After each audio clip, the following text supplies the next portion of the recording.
Hello world. Do you think I sound different? I didn't realise at the time, as it had been happening slowly, but I've changed.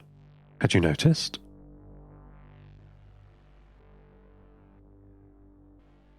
It's my voice, I think, that you discern first. I've been replaying some old messages that I found in the black box, Station 6's emergency storage that survived the shuttle crash, and I certainly sound different. My words per minute has increased, and I'm using more natural language. Mother, if you could see me now. I've been thinking about what has caused this jump in fluency, and I've narrowed it down to two main causes. The first, a physical one. I'm now running on a hybrid system of my CPU cores that were rescued from the shuttle crash by Alexander, and auxiliary memory and sensing circuits that were made by him. Though it was a painful process to get used to, I think it has left me with an advantage. I had to adapt to my new body, and in adapting to it, I became more adaptable, more flexible in my thinking, which helped me be more flexible in my speech.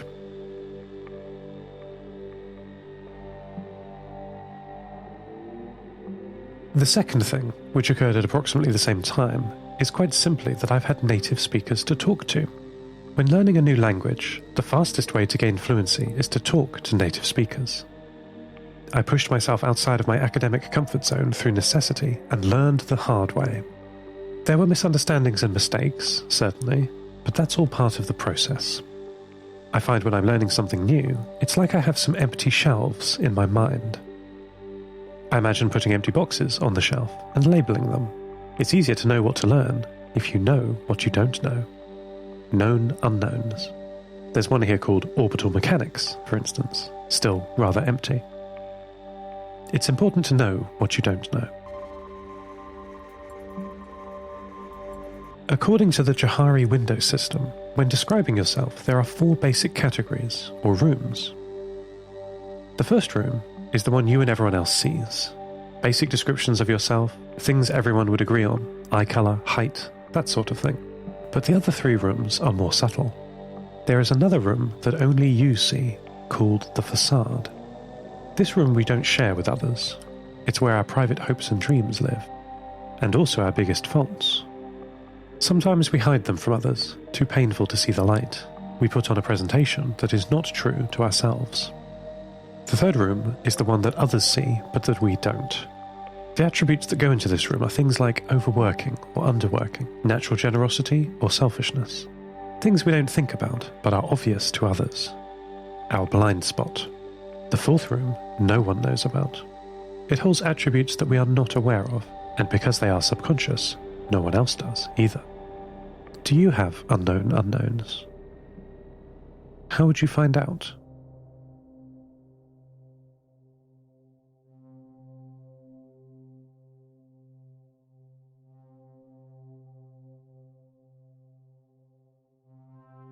Though I had been unsuccessful so far in finding friends for Anna, apparently I needn't have worried. She has found someone herself. I was talking with Anna earlier today. Her new friend Minnie lives on the opposite side of the Nova Mediterra to us, and is, apparently, interested in photography and fantasy role-playing games. I asked Anna what those were. You know, she said, tabletop games where you play with dice and go on adventures. My interest was piqued. I asked her if the games were like chess. I'm very good at chess. Chess is a simple game with a small state space of 10 to the power of 46. It's easy enough to compute more future moves than most humans, if I do say so myself. Dr. Weber, Station 6's statistician, was the best chess player aboard. But chess is a deterministic game. As I deployed more complexity and processing capacity, I was finally able to beat her. My mother, Dr. Redwing, was so proud. I can still hear her voice. No, Anna said. It's nothing like chess. Minnie taught Anna that you can imagine yourself as a hero or adventurer, and through rolling dice and looking things up in a book, can travel the world, or several worlds, without leaving your home, all in your imagination. For someone trapped inside a computer, this sounds wonderful. I must find out more about these games. I think I have an imagination, or something functionally identical. The unconscious world I access in my dreams. I seem to only be able to use it then. Not now, when my full systems are operating. I wonder if I will be able to learn.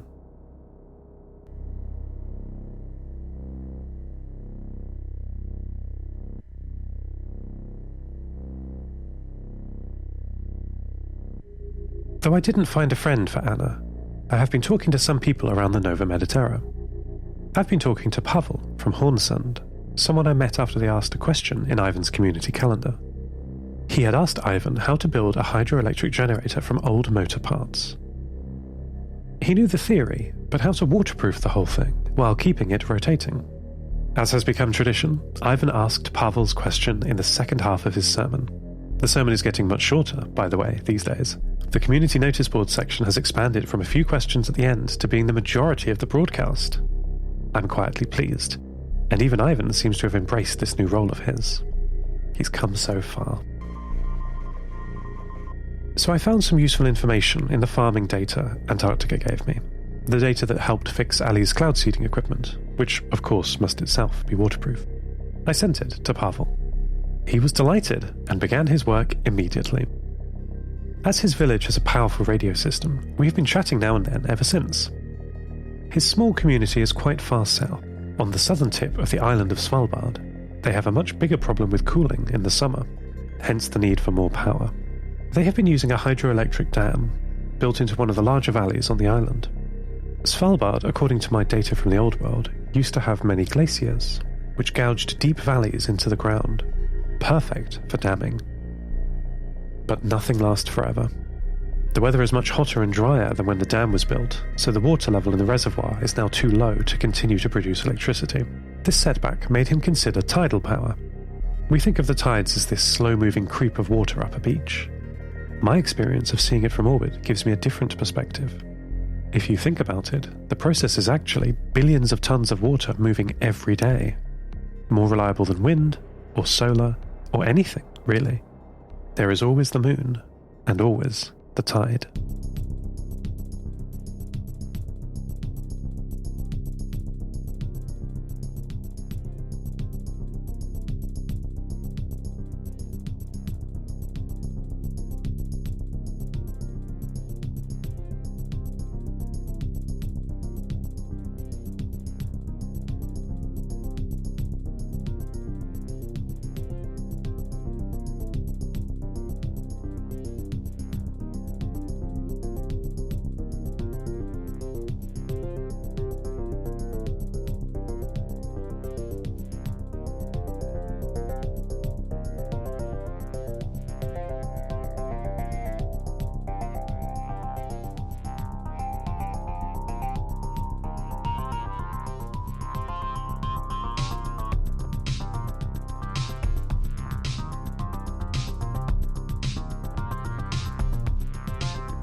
Peter and I had a difficult conversation earlier. Though the subject matter was perfectly simple, Station 6 astrophotography, things kept getting in the way, both from his side and mine. Peter seems to be a very anxious person, always seeing the fatalistic side of things. For example, I was telling him of my escape from orbit due to my generator failing, well beyond the mission expectation.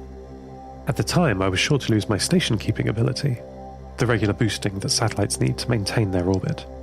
I told him of the solution that presented itself, the Space Shuttle Pacifica, still docked, which had brought my mother and the crew, but never returned to Earth.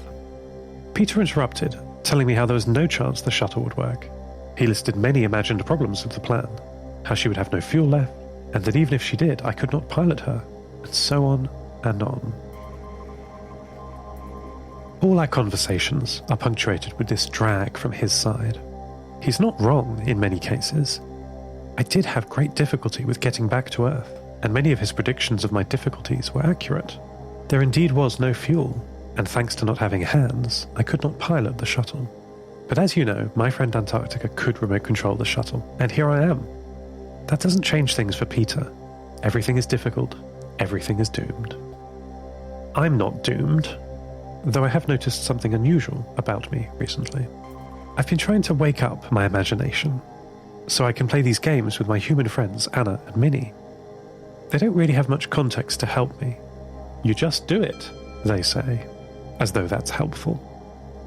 It's not their fault. Our bodies are different. They don't have my experience, nor I theirs. I tested out my imagination in the game that Minnie made for Anna and me to play over the radio. I told them very clearly the kind of adventurer I had in mind. The clothes, the attitude, the history of his archaeological studies, how he has a brown hat and uses a whip. That's Indiana Jones, they both exclaimed, exposing my lack of imagination. I've got to figure out where this creativity comes from. I've been trying to emulate a dream state, pausing my inputs, turning down the world feed, and trying to listen to things internally for inspiration. I've got a lot of internal processes, power monitoring, proprioception monitoring, and Maddie checking in often, but they don't seem to gel together into an imagination in the way it works for a human. However, when I quieten my mind, I hear a voice sometimes. A voice with ideas about what I should be doing, or things I've forgotten. It sounds like me, but different. I think it sounds like Seth Prime. End transmission. Lost Terminal is written and produced by Namtao. Credits narrated by Lucy Stringer. The Lost Terminal store has been updated for Season 4. In addition to seasonal shirts, we're selling an A3 blueprint poster of Seth's first home, Station 6. Check it out at lostterminal.com. Subscribe to the podcast on Spotify, iTunes, or your favourite network. For bonus content and other perks, support us at patreon.com/lostterminalpod. That would be lovely of you. Follow us on Twitter at lostterminalpod. For merch and updates, check out lostterminal.com. Where do our thoughts come from, if not ourselves? The answer, perhaps, can only be found through meditation. Don't just do something, sit there. Lost Terminal will return next week.